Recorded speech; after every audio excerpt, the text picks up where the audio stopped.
Así inicia Es Noticia, noticia en profundidad. Qué placer acompañarles. Soy Tatiana Pérez y les saludo desde nuestra sede central. En Caracas, en Venezuela, a partir de este momento, en la próxima hora, tenemos 3 temas que son noticia. Aquí están primero en titulares. Es noticia del mundo.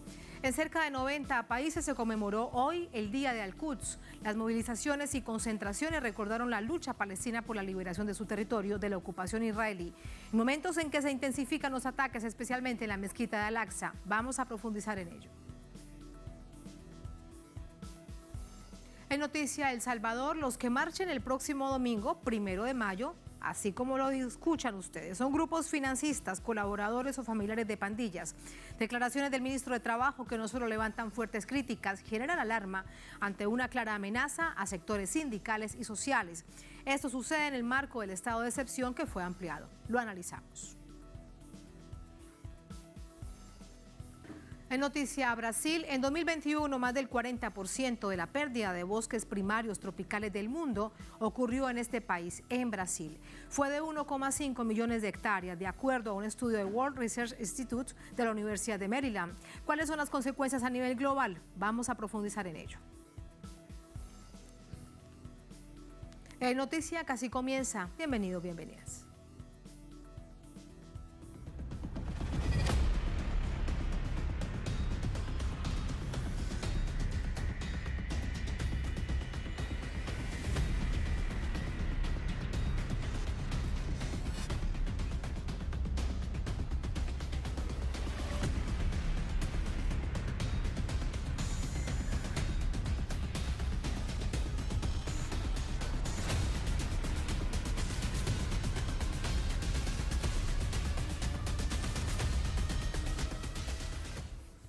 En noticia palestina, este viernes se conmemoró el Día Internacional de Al-Quds, que reclama el regreso de los palestinos a su territorio, a su pueblo, ocupado por el régimen de Israel. Vamos a ver lo ocurrido. El Día de Al-Quds congrega todos los años a la comunidad islámica para demostrar que los palestinos no están solos en la resistencia contra la ocupación sionista y la lucha por el retorno a sus territorios. La conmemoración fue instaurada en 1979 por el imán Jomeini, fundador de la República Islámica de Irán, en solidaridad con la causa palestina, convirtiéndola en un asunto de carácter internacional. Coincide con el último viernes del Ramadán, mes de ayuno musulmán que termina a principios de la próxima semana. En al menos 90 países, entre esos Irak e Irán, se hicieron manifestaciones este viernes que reclaman los derechos legítimos del pueblo palestino hasta la liberación de toda Palestina ocupada y su capital, Al-Quds, hoy Jerusalén. Las marchas que salieron de Cisjordania, Gaza y Jerusalén para conmemorar este día fueron reprimidas por las tropas de la ocupación israelí. Atacaron a los fieles palestinos mientras oraban en la mezquita Al-Aqsa, lugar santo para los musulmanes, dejando 42 creyentes heridos, según informó la Media Luna Roja, e impidieron que se evacuaran a los heridos y el acceso de ambulancias. A lo largo de las últimas 2 semanas, unos 300 palestinos han resultado heridos por ataques de las fuerzas de ocupación en los espacios sagrados, a los que han pretendido impedir el acceso a los creyentes musulmanes y cristianos. Bajo la mirada inerte de Naciones Unidas, el Estado de Israel ha impedido la concreción del postergado Estado palestino y ocupado el 85% de su territorio. Ha separado a millones de familias palestinas, les ha prohibido moverse libremente por su territorio con la instalación de 500.000 de puestos de control militares. Les ha acosado, asesinado, les ha despojado de sus hogares, demoliendo sus viviendas, y un largo etcétera, etcétera que la comunidad internacional se ocupa en frenar. Todo esto sucede precisamente en un momento muy complejo para el pueblo palestino. Hay un asunto de coyuntura en particular que quiero preguntar por allí, iniciar el análisis profundo como siempre con Isabel Frangui, abogada, analista internacional, especialista en temas de Oriente Medio, con sin duda la profundización del tema palestino. Aquí a mi lado, Isabel, bienvenida, muy buenas noches, gracias por acompañarnos. Gracias por la invitación, Tatiana. Gracias a ti. Lo que sucede en la mezquita de Al-Aqsa, ¿cómo entenderlo? ¿Cómo es posible que en el mes sagrado del Ramadán, pero no solamente en Palestina, en todas partes del mundo, cada quien es libre de decidir de qué manera profesa su religión y no los dejan rezar en la mezquita de Al-Aqsa? Pero en el marco de la coyuntura, ¿esto qué es lo que significa? En primer lugar, la causa palestina, que podemos entenderla desde la aproximación a este tema en sí, ya es un tema que atañe a la humanidad y que atañe a la moral y a la dignidad de los pueblos que anhelan y trabajan para un mundo mejor, pluripolar, donde se respetan los derechos humanos de los pueblos y los derechos a la libre confesión de cualquier otra religión. Estamos en el siglo XXI. Entonces, por ende, hoy lo que está pasando en Palestina es el apogeo de la crueldad, de la descaradez de la violación a los derechos del ser humano. Si vamos al plan en su amplio censo, entrando a su estricto censo interno dentro de Palestina, este pueblo que ha sufrido todo tipo de maltrato, violación a todos los derechos y a los acuerdos internacionales de derechos humanos o a la Carta de Ginebra. Siempre he dicho que esa Carta de Ginebra, que fue creada una vez para salvaguardar el pueblo judío después de las masacres cometidas en la Segunda Guerra Mundial contra este pueblo.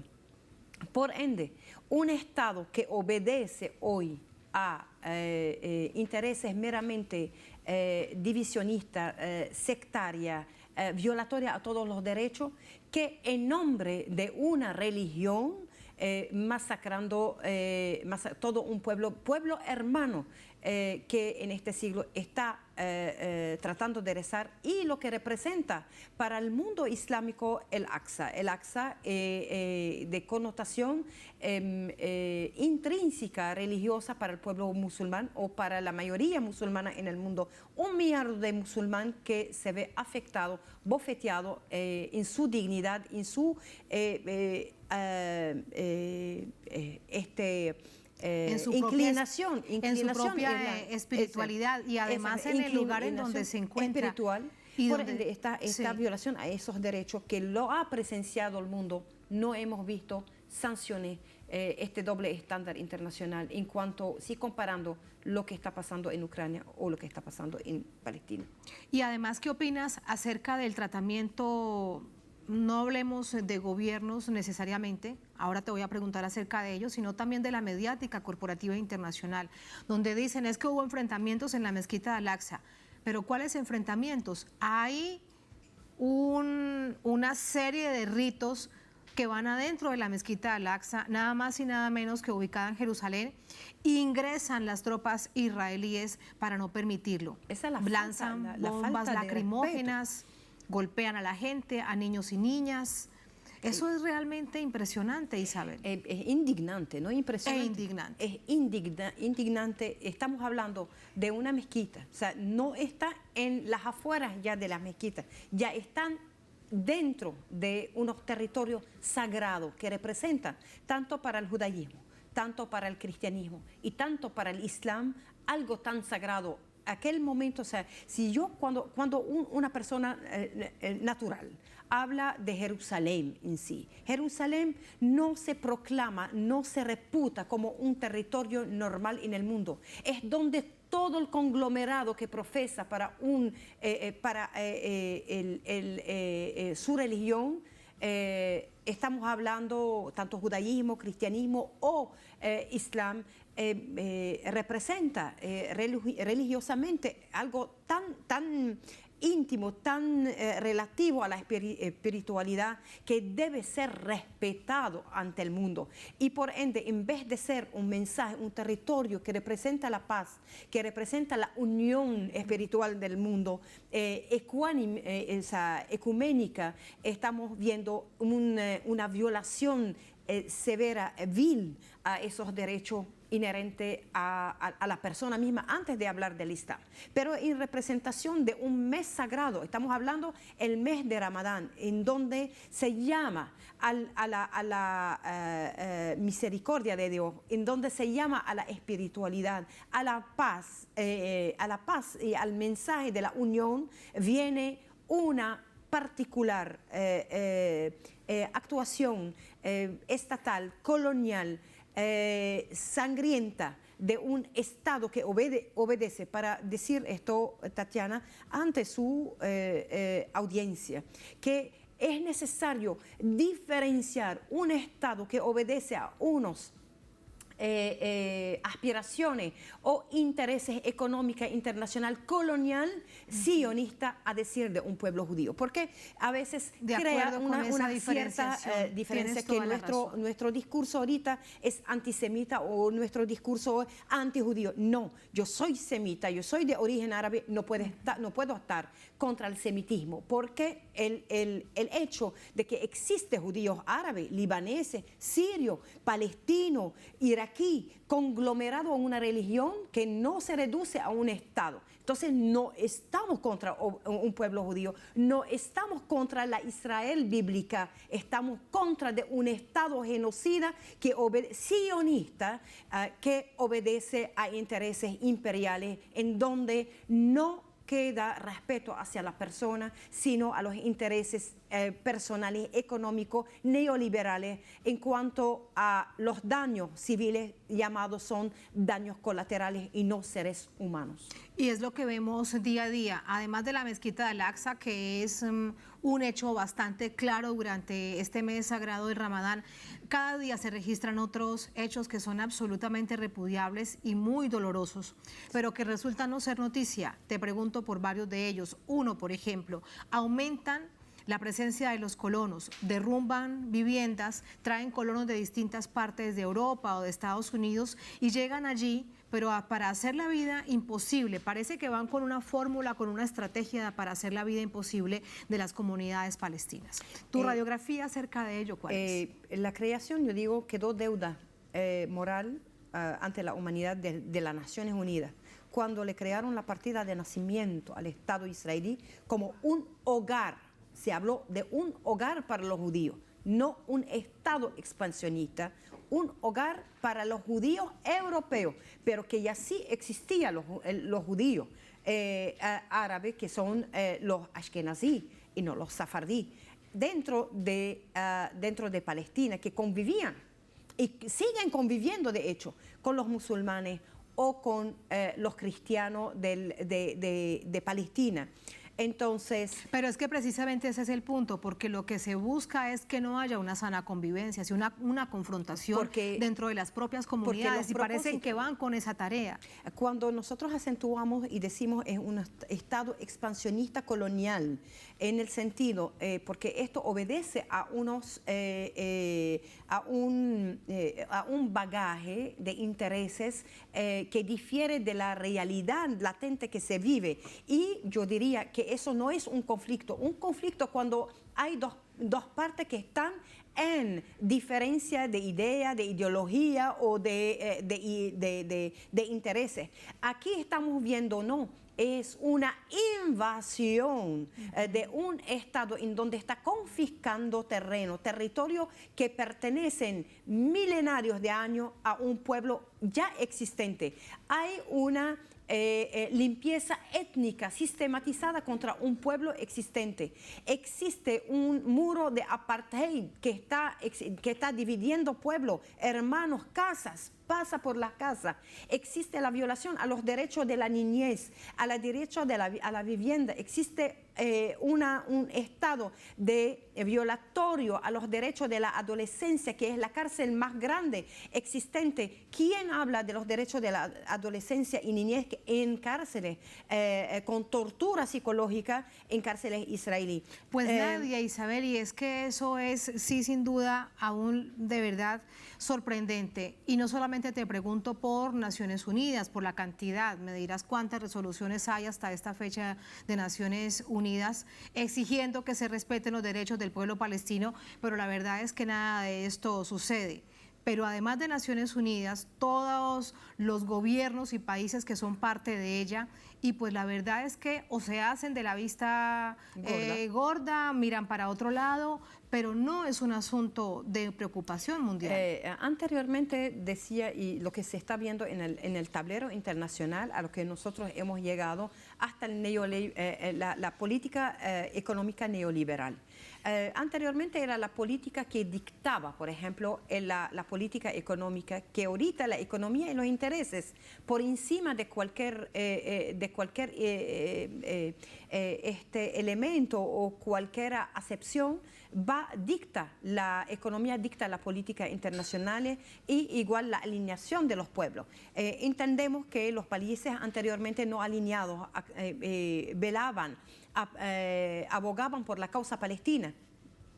Ahora, los países, según alineados con los intereses económicos que están haciendo la vista gorda de lo que está pasando en Israel. ¿Por qué? Porque siempre hemos dicho, analizado a través del tiempo, de que la creación de un Estado colonial sionista israelí obedece a separar dos continentes donde los intereses económicos son de inmensa, tiene connotación, la cual es la África del Norte, donde oscila desde Marruecos hasta Egipto.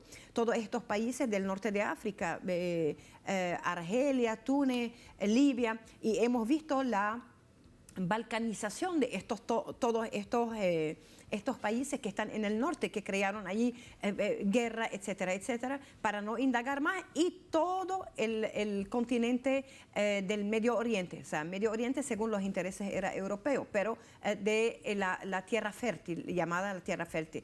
Entonces, crearon un Estado para separar esas dos potencias, donde yace más del 70% de los recursos naturales, donde puede si se unifica, queda Europa atrás, queda el norte atrás. Por eso los discursos de los países que abogan por unos países pluripolares, a que el norte no es mucho más eficiente que el sur, y el sur somos el tercio del norte. Este discurso que defendemos, el eje sur-sur, que tenemos todas las prerrogativas, tenemos todos los medios económicos o recursos naturales para ser una potencia. Pero mientras existe la dominación imperial, que por ende nunca ha durado un imperio más de 100 años o 200 años, que siempre ha tenido que irse a la historia y quedarse en la historia, cosas que no la están entendiendo los países, tanto la OTAN o Estados Unidos en este sentido. Y todos los pueblos el asunto es, Isabel, que si este es el declive de Estados Unidos como potencia, la hace en este momento aún mucho más peligrosa. Mira, por ejemplo, precisamente lo que pasa con Ucrania.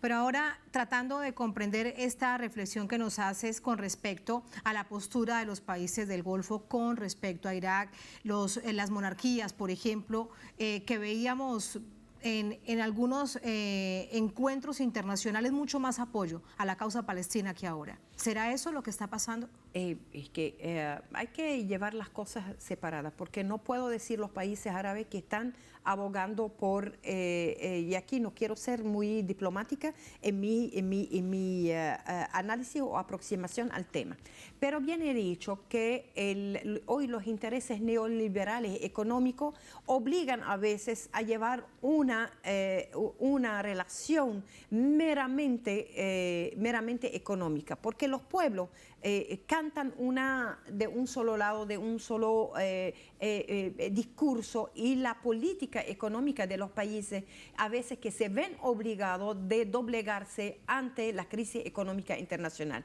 porque la política, la economía que dicta, y la mayoría de los países del Golfo Pérsico tienen una relación estrecha en cuanto se relaciona al petróleo, a los mercados petroleros, a la parte financiera. Están entre la espada y pared, entre los intereses de sus países que sigan prosperando, que no reciben ninguna sanciones de parte de Estados Unidos y Combo, o el sionismo internacional, o doblegarse o regir esa diferencia con el Estado israelí según la cordialidad, y tratar de llevarla a la mesa de la hermandad y de paz. Entonces yo no puedo irme y poner en una parte a los países del Golfo como son enemigos de la causa palestina o de la AXA.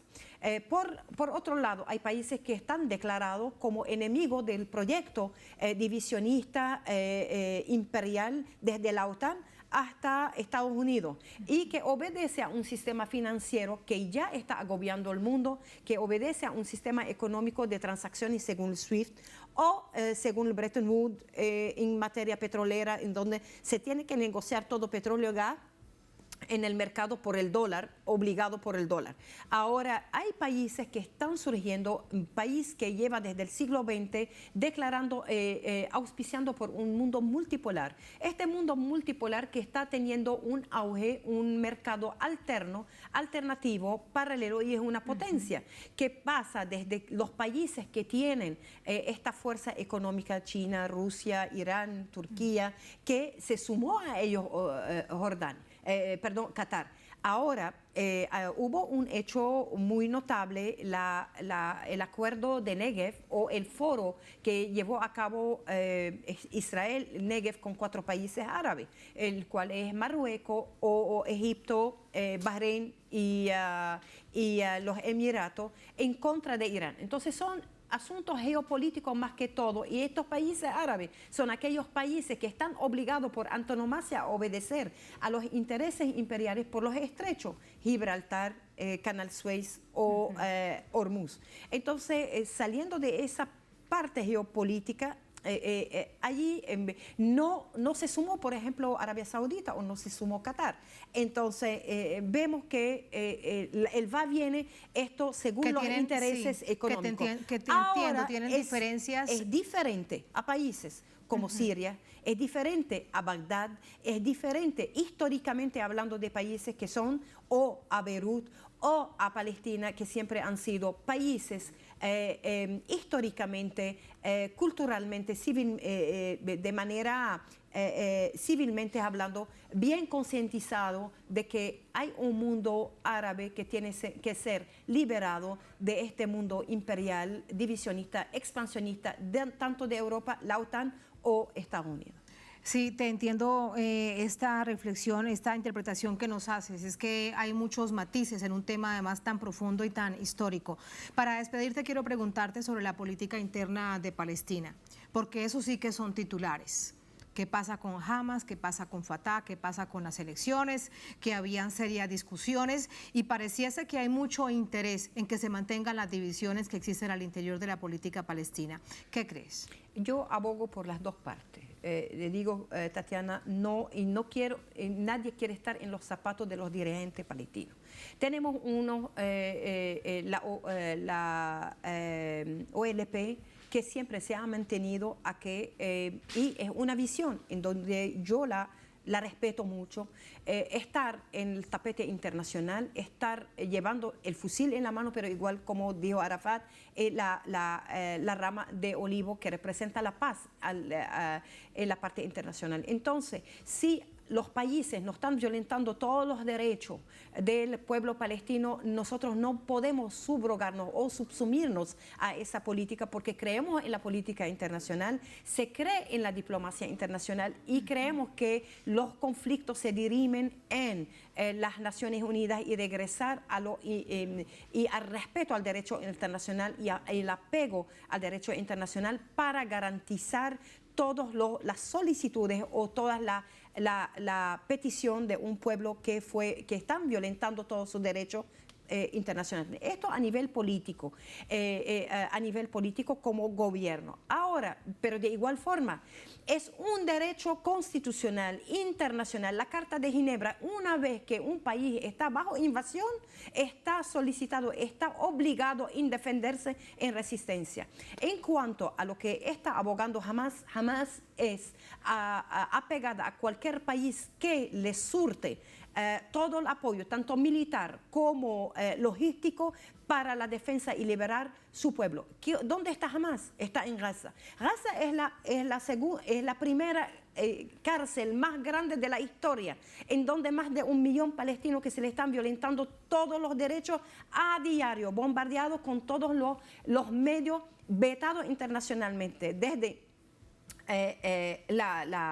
el armamento fosfórico o el plomo fundido, lo que ha pasado con el supuesto que están emprendiendo una guerra. Bueno, el Occidente o el Estado sionista criminal de Israel, que están contra terroristas. Pero hablando de terrorismo, cuando yo preservo mis derechos, el derecho de mis hijos, solicito libertad, entonces, como diría la otra vez, decía, bueno, un ogro contra un niño. El ogro dice, claro, ay, está hostigando al niño, o lo está maltratando, lo está al decir sangrando. Viene el niño, rajuña al ogro y dice, ay, me rajuñó, entonces lo tengo que pegar.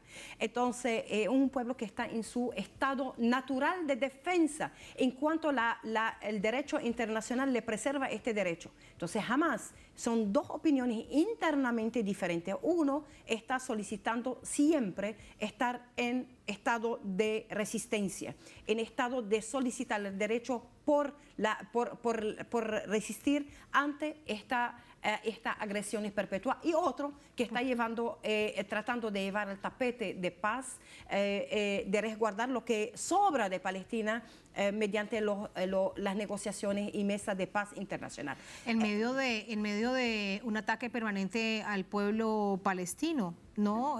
Jamás puede decirse, como bien lo reseñabas a través de este ejemplo, es que jamás puede verse a Palestina como una nación agresora si el ocupante Israel los ataca y los agrede de manera permanente. Pero más queremos a punto de despedir. Despedir y culminar esto.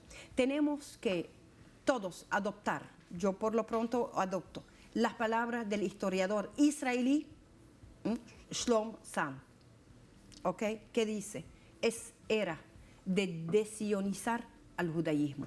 El pueblo judío mayoritariamente está a favor de la causa palestina, en contra de un Estado judío, entre comillas, diciendo sionista, agresor, criminal, porque el judaísmo igual es tolerancia, y era de que este pueblo, que en nombre de él están emprendiendo una guerra que no tiene nada que ver con ella, sumarse a las poblaciones del mundo y desionizar ya al judaísmo para lograr implementar, entablar la paz en el Medio Oriente, y por el abogar por los dos estados, como se le dio históricamente la partida de nacimiento al Estado de Israel, para como un hogar de los judíos, hoy la humanidad le debe al pueblo palestino una partida de nacimiento, reconocimiento de un Estado palestino soberano para este pueblo, para dejar de vivir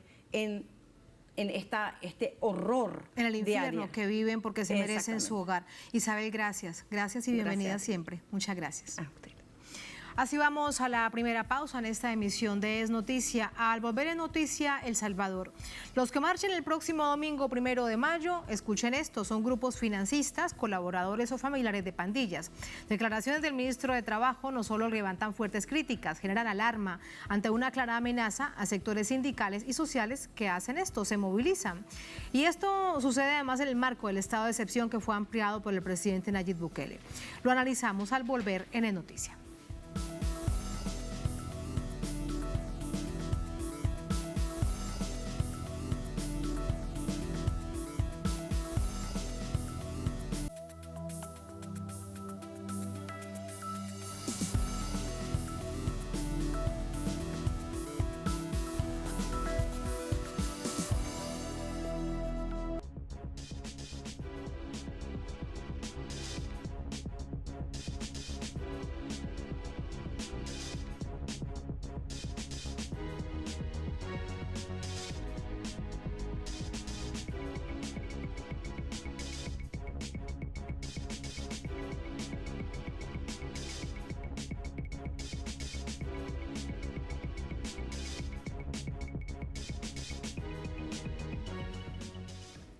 En Noticia El Salvador, organizaciones de derechos humanos denuncian que durante los primeros 25 días del estado de excepción, que además fue ampliado han sido detenidos 1.620 menores de edad, niños y niñas. Y todo eso en un contexto donde les contábamos antes de irnos a la pausa, les adelantábamos que el próximo domingo, 1 de mayo, las organizaciones sociales y sindicales que decidan salir a marchar, según el ministro de Trabajo, según el gobierno de Nayib Bukele, pues son financistas o son colaboradoras de los pandilleros. Vamos a verlo. Medios locales resaltan que es difícil saber cuántos de los detenidos son realmente pandilleros y a cuántos han enviado a centros de reclutamiento provisional, porque los datos no son públicos. A pesar de las limitadas fuentes oficiales, organizaciones defensoras de los derechos humanos denuncian que hay un promedio de 65 menores de edad detenidos diariamente, para un total de 1.620 desde que se decretó el estado de excepción. A sus familiares se les ha dificultado estar en contacto con ellos y tener acceso a información de los procesos jurídicos para las garantías de sus derechos. Asimismo, indican que la mayoría de los reclutados son de los departamentos San Salvador, San Miguel y Santa Ana. Recientemente, el Congreso de El Salvador decretó una reforma en la Ley Penal Juvenil, la cual indica que de 12 a 15 años competen 10 años de cárcel si se comprueba que son miembros de pandillas, y a partir de 16 años, la pena se estableció en 20 años. Según el presidente Nayib Bukele, el combate que declaró a las pandillas el pasado 27 de marzo, en 33 días de acciones, lleva 36.000 detenciones. Las declaraciones de una fémina que no se identifica para proteger su identidad y los derechos de su familiar detenido son un ejemplo de las irregularidades de los procesos de detención que se están realizando. Lastimosamente los actos que llevaron a que el presidente tomara esta decisión fue la violencia, fue mucha muerte injusta, pero sí es una injusticia que están agarrando a personas que no tienen lazos ni vínculos con nadie. Están agarrando a personas que ya han cumplido una condena, tienen su carta de libertad y no respetan eso. Desde las organizaciones de derechos humanos nacionales y organismos internacionales han manifestado preocupación por las medidas empleadas por el gobierno en medio del estado de excepción y los operativos policiales, pero Bukele ha hecho caso omiso. Allí parte de los hechos, nos conectamos a esta hora con nuestro corresponsal Roberto Hugo Presa. Roberto, muy buenas noches. Más acerca de esta información y del revuelo que han generado, ¿cómo te va, Roberto? Esa declaración del ministro de Trabajo donde equipara sin pensar en ninguna equivocación, en que quien salga a marchar el próximo domingo 1 de mayo es financista, familiar o colaborador de los pandilleros. Hola Tatiana, buenas noches, gusto saludarte. Yo creo que más que un mensaje jurídico, es un mensaje político. Y todo deriva de un comunicado, de una declaración que dio el exsecretario general del partido Frente Farabundo Martí para la Liberación Nacional, FMLN, Medardo González. Él, en una declaración que dio a los medios de comunicación, llamaba a la población a que salieran a las calles el próximo 1 de mayo, pero también hacía la invitación para que las personas que tengan parientes detenidos que salieran a las calles también a reclamar lo que se llama injusticia, porque se sabe que algunas personas han sido detenidas por el simple hecho de tener un tatuaje, aun cuando no sean alusivos a las pandillas.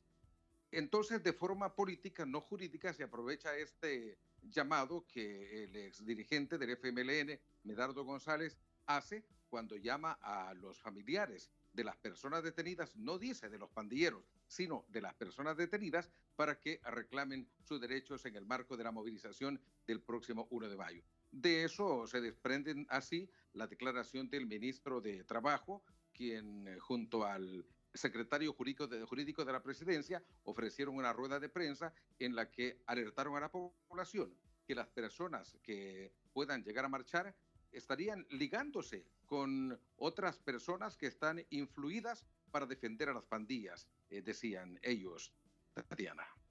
Pues muy grave todo esto porque es una violación a un derecho ciudadano que es salir a marchar, y pareciera entonces que lo que se está buscando es desincentivar precisamente la movilización. Hay algunas personas que han hablado de ello, organizaciones sociales, o insisten, Roberto, en que el próximo 1 de mayo van a marchar. Bueno, cabe destacar que esto será en el marco del estado de excepción que está vigente, que fue extendido a 30 días más. por los diputados de la Asamblea Legislativa. El estado de excepción, entre otras cosas, prohíbe el derecho a reunión.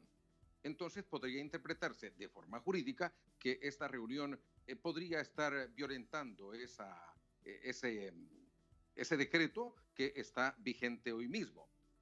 Te cuento que esta mañana el bloque de Resistencia y Rebeldía Popular, así como también la Alianza Nacional por un El Salvador en Paz, que son las dos grandes organizaciones que están promoviendo la marcha del 1 de mayo, dieron una conferencia de prensa y fueron categóricos. Primero, en rechazar que no están defendiendo pandilleros, que lo que están es marcando un día histórico, tradicional, como es el 1 de mayo. Y dijeron de forma categórica: llueva, truene o relampaguee, las organizaciones obreras, campesinas y comunitarias y los agrupamientos sociales y populares aglutinados en el bloque de Resistencia Popular y la Alianza por un El Salvador en Paz, reafirmamos nuestra decisión de marchar el 1 de mayo. Ellos dicen que van a salir a las calles aun cuando pueda persistir algún temor de que puedan ser detenidos. Sí ha habido algunas otras organizaciones, como la Asociación General de Empleados Públicos y Municipales, AGEPIM, quienes en un comunicado en las últimas horas dijeron que van a desistir de marchar porque no quieren tener ninguna conexión con personas que estén defendiendo a pandilleros y que van a hacer un evento en un hotel capitalino. Sin embargo, te reitero, la parte organizadora, la Alianza y la Resistencia Popular, sí dijeron que están dispuestos y que yo les preguntaba hoy si no tienen miedo que fueran detenidos. Entonces me decía José Melara, que es uno de los máximos dirigentes de estas organizaciones, que los van a estar esperando ahí, que lleguen a la plaza cívica porque habrá al menos unos 15,000 veteranos y muchos miles de salvadoreños que estarán manifestándose en esta movilización que va a concluir en la plaza cívica en el centro de San Salvador. Ya veremos lo que pasa el domingo y si se les ocurre llevar a detenidos a toda una movilización, imagínate si son 15,000 o más. Veremos lo que pasa, muy pendientes de ello. Gracias, Roberto, muy buenas noches. Buenas noches, Tatiana. Muy buenas noches, gracias. Vamos a entrar con el análisis. Para ello nos acompaña Eugenio Chicas Martínez. Él es analista político, es consultor, nos acompaña también desde San Salvador. Eugenio, muy buenas noches, bienvenido. ¿Cómo está? Muy bien, buenas noches. Un saludo a quienes siguen la señal de Telesur en estos momentos. Gracias por la oportunidad. Muchísimas gracias, Eugenio. Es un escenario realmente muy complejo lo que está sucediendo, no solamente con respecto al estado de excepción, a la detención de cientos de personas, muchas de ellas por tener un tatuaje, pero a esto sumado ahora es tratar de desincentivar una movilización histórica como es la del 1 de mayo. Quiero preguntarte acerca de esta radiografía nacional, lo que está pasando en el país.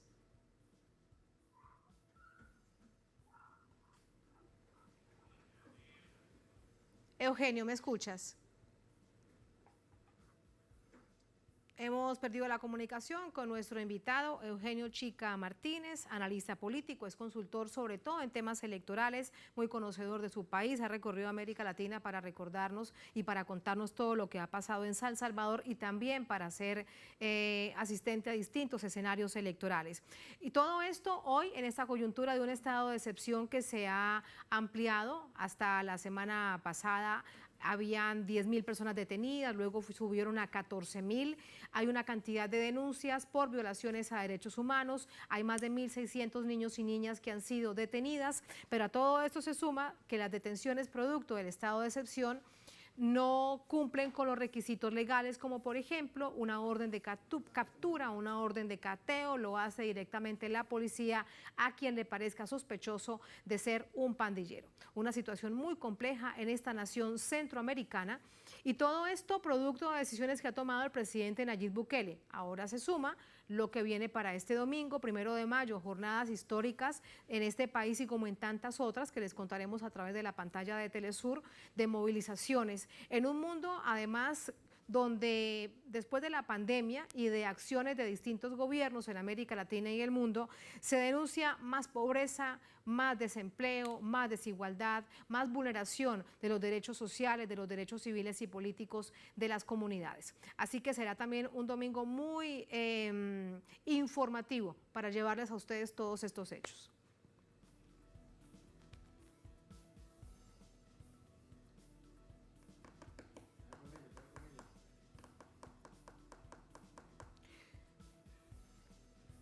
nos íbamos a la pausa. Me dicen que tenemos a nuestro invitado. A ver si es cierto. Eugenio, ¿me escuchas?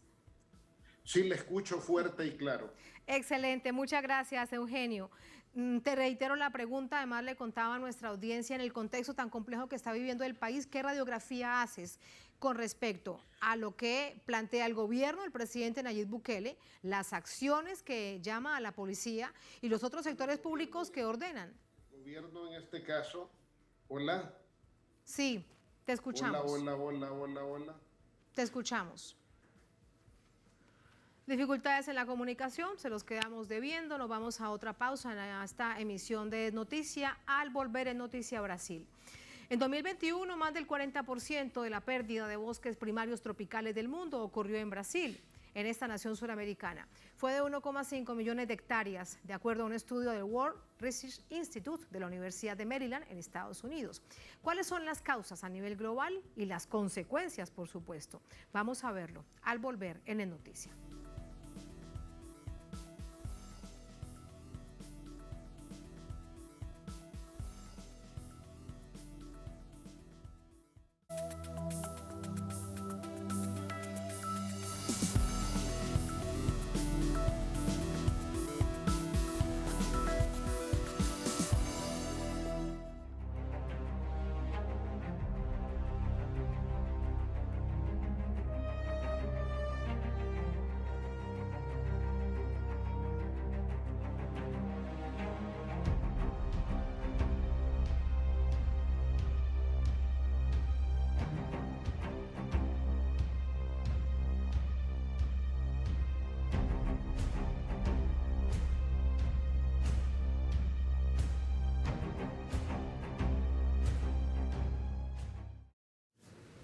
En Noticia Brasil, en 2021 los bosques primarios del Amazonas sufrieron las peores pérdidas en comparación con el resto del mundo.